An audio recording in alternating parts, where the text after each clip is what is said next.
बिहार में नीतीश कुमार ने तेजस्वी यादव के साथ मिलकर सरकार बना ली। उसके बाद नीतीश कुमार का नाम रख दिया गया पलटू राम। पलटू राम का मतलब ये कि जब तब जिधर भी उनको मौका मिलता है उसके साथ हो जाते हैं। यानी बिहार में एक कहावत है, जिधर पूड़ी उधर मूड़ी। कोई नहीं जानता था कि बिहार में ऐसा सियासी उठापटक देखने को मिलेगा, लेकिन ऐसा हुआ। नीतीश ने राजद के साथ हाथ मिला लिया और नई सरकार बना ली। लेकिन कुछ समय से तेजस्वी को सीएम बनाने को लेकर चर्चाएं चल रही हैं, जिस वजह से कहीं ना कहीं तेजस्वी यादव को आने वाले समय में एक बेहतर गिफ्ट मिल सकता है या बिहार का नया मुख्यमंत्री के रूप में देखा जा सकता है। लेकिन ऐसा क्यों, चलिए इसको जरा समझते हैं। मुख्यमंत्री नीतीश कुमार 2025 में बिहार विधानसभा चुनाव में सीएम पद के दावेदार नहीं होंगे। उन्होंने खुद इसकी घोषणा की। पटना में महागठबंधन के विधायकों की बैठक में नीतीश ने कहा था कि 2025 का विधानसभा चुनाव तेजस्वी यादव के नेतृत्व में लड़ा जाएगा। मेरा लक्ष्य 2024 लोकसभा में बीजेपी को हराना है। बिहार में महागठबंधन के साथ सरकार बनाते ही मुख्यमंत्री नीतीश कुमार ने खुद को राष्ट्रीय राजनीति में एक्टिव कर लिया। दिल्ली दौरे पर गए और विपक्षी एकता की कवायद शुरू की। उसके बाद बिहार लौटे, सार्वजनिक मंच से तेजस्वी को आगे बढ़ाने की बात कह डाली। इतना ही नहीं, उन्होंने यहां तक कह दिया कि 2025 में बिहार की कमान तेजस्वी के हाथों में होगी। आगे की कहानी बताएं उससे पहले हम आपको लालू यादव के 2 बयानों से रूबरू करवा देते हैं।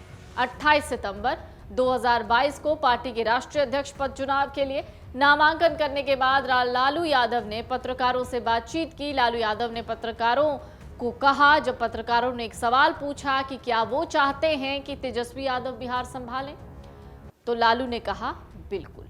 उससे पहले जब उनसे पूछा गया कि क्या नीतीश कुमार को लाल किले पर झंडा फहराने दिल्ली भेजेंगे, लालू ने कहा कि इसमें समय लगेगा, इंतजार कीजिए। आप इन दोनों बयानों के आईने में बिहार की वर्तमान सियासी चर्चा का मूल तत्व देख सकते हैं। लालू ने नीतीश के प्रधानमंत्री के सवाल पर कहा इंतजार कीजिए, तेजस्वी के मुख्यमंत्री बनने के सवाल पर कह दिया बिल्कुल। अब आगे बढ़ते हैं। बिहार में बड़ा सियासी उलटफेर क्यों होगा, इसके पीछे क्या खिचड़ी पक रही है? नीतीश कुमार क्या वाकई संन्यास ले लेंगे? नीतीश कुमार सियासत छोड़ देंगे या फिर किसी लंबी पारी या फिर किसी बहुत ही महत्वपूर्ण पद की तलाश में? नीतीश कुमार के साथ ऐसी परिस्थिति क्यों बनी? नीतीश कुमार किसके सियासी शिकार बन गए? इन तमाम सवालों के साथ आपको बताते हैं कि बीजेपी ने 2020 के विधानसभा चुनाव में नीतीश कुमार के साथ गेम कर दिया। उसके बाद नीतीश कुमार आरजेडी के साथ चले गए। अब यह समझना होगा कि आरजेडी भी वो आरजेडी नहीं है जिससे नीतीश कुमार पहली दफा जुड़े थे। आरजेडी ने इस बार नीतीश कुमार को पहले की तरह स्वीकार नहीं किया है। इस बार आरजेडी ने भी एक चक्रव्यूह रचा है। बीजेपी नीतीश कुमार को बिहार में पूरी तरह जमींदोज करने की साजिश पहले ही रच रही थी, अब उसमें आरजेडी भी शामिल है। इस बार नीतीश कुमार की वापसी का रास्ता बंद है। ये बीजेपी में जा नहीं सकते, अब ये राजद के चक्रव्यूह में फंस चुके हैं। इनके पास एक ही विकल्प है, या तो कुर्सी छोड़ दें या फिर आरजेडी की ट्यून पर डांस करते रहें। इस बार आरजेडी ने जो स्क्रिप्ट लिखी है उसमें वो बातें हो रही है। पहली बात जो आरजेडी की तरफ से की जा रही है कि नीतीश कुमार आप तो पीएम मटेरियल हैं, आप दिल्ली जाइए, विपक्ष को संगठित करिए, क्योंकि आरजेडी को पता है नीतीश कुमार कोई पीएम मटेरियल नहीं है। और शायद नीतीश कुमार की पार्टी के भी कुछ लोगों का यही कहना है। वहीं आपको याद दिला देते हैं कि दिल्ली में पत्रकारों से बातचीत में लालू यादव ने तेजस्वी के मुख्यमंत्री की बात को जोरदार तरीके से रखा। नीतीश कुमार के पीएम बनने वाली बात पर उस उत्साह के साथ जवाब नहीं दिया जिस उत्साह के साथ उन्होंने तेजस्वी के सवाल पर जवाब दिया। अभिरंजन कुमार कह रहे हैं कि लगातार आरजेडी की ओर से नीतीश को राष्ट्रीय नेता बताया जा रहा है। उनका एक ही लक्ष्य है, आप बिहार की कुर्सी छोड़ दीजिए, तेजस्वी को दे दीजिए। बिहार में आरजेडी चाह रही है कि शांतिपूर्वक तरीके से तेजस्वी को सत्ता मिल जाए, वरना देर होने पर ये लोग जब चाहे तब तख्ता पलट कर देंगे। तभी तो नीतीश कुमार पलटू राम के नाम से बिहार में मशहूर है। महागठबंधन के सभी सहयोगी तेजस्वी यादव के साथ हैं, उनके पास नंबर गेम है।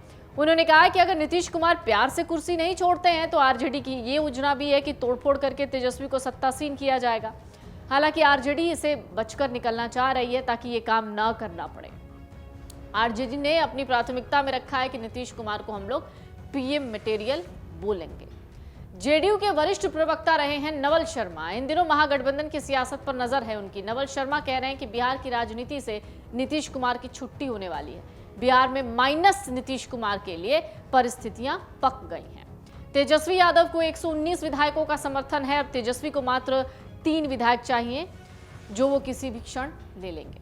नीतीश कुमार तेजस्वी को प्रलोभन दे देकर रोके हुए हैं। नीतीश कुमार बार बार तेजस्वी को कमान देने की बात इसलिए कहते हैं कि वो डर गए हैं। उनके डर का कारण यह है कि तेजस्वी माइनस नीतीश गवर्नमेंट फॉर्म ना कर ले। नवल शर्मा ने अंदर की जानकारी दी, कहा जब लालू जी स्वस्थ होकर लौटेंगे तो बिहार में सियासी उलटफेर की प्रक्रिया में तेजी आएगी। नवल शर्मा ने कहा उसके बाद किसी भी दिन आपको सुनने को मिलेगा कि बिहार में नीतीश कुमार को हटाकर नई सरकार का गठन होगा। बिहार में नीतीश सरकार के राजनीतिक अंत को विस्तार से बात करें तो उनकी सरकार जाते ही फिर कोई नई पार्टी की इनके साथ अलायंस में नहीं जाएगी। न तो महागठबंधन जाने वाला है इनके साथ अलायंस में, ना बीजेपी। उसके बाद मजबूरी में नीतीश कुमार को अकेले चुनाव लड़ना पड़ेगा। इनकी क्या दशा होगी इसका अंदाजा आसानी से लगाया जा सकता है। नवल शर्मा ने कहा कि तेजस्वी का करियर नीतीश कुमार पर बिल्कुल भी डिपेंडेंट नहीं है। तेजस्वी की ओर से भविष्य में उठाए जाने वाले कदम पर नीतीश कुमार का भविष्य फाइनली निर्भर कर रहा है। उन्होंने कहा कि यही होने वाला है, आप लिख कर रख लीजिए। नवल शर्मा ने कहा है कि नीतीश कुमार तेजस्वी को 2025 का भुलावा दे दिए हैं, लेकिन आरजेडी अब वो नहीं है, उसकी पार्टी सबसे बड़ी हो गई है। दूसरा कोई आरजेडी 2025 का इंतजार नहीं करेगी, ये तय है। उन्होंने ये भी कहा है कि आरजेडी 2025 तक कतई नीतीश कुमार की बैसाखी ढोने के मूड में नहीं है। किसी भी दिन नीतीश कुमार के राजनीतिक करियर में भूचाल आ जाएगा और नीतीश कुमार अपनी कुर्सी छोड़ देंगे। तेजस्वी उस कुर्सी पर जाके बैठ जाएंगे और लालू यादव की वो बात सच हो जाएगी और शायद नीतीश कुमार खुद को पीएम मटेरियल दिखाते दिखाते सीएम मटेरियल भी नहीं रह पाएंगे। डाउनलोड करें अमर उजाला ऐप और पाएं खबरें लगातार। अगर आप ये वीडियो YouTube पर देख रहे हैं तो हमारे चैनल को सब्सक्राइब करें और बेल आइकन को दबाना ना भूलें। अगर आप Facebook पर ये वीडियो देख रहे हैं तो हमारे पेज को लाइक करें।